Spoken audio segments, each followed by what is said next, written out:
Ayan, dahil nga malapit na ang Pasko mga kudkod, naisipan ko mag-order sa Shopee ng Christmas light curtain. At syempre pagbukas namin, ayan, may kasama pang palibre sa Shopee ng yung laruan na pinipindot-pindot. Ang anak ko nga pala nagbukas yan mga kudkod, kagagaling lang sa school.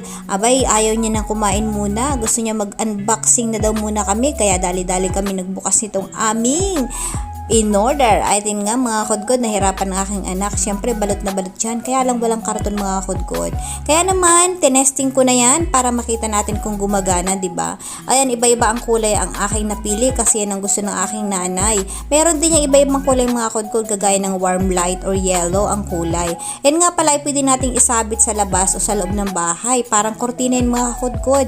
May malaki yan at syempre sa dulo meron ding maliliit. May iba-iba nga palang mood yan, kagaya nito o pinipindot-pindot lang yan kung gusto nyo ng mabilis, kumikislap-kislap, mabagal at kung ano-ano pa mga kudkod.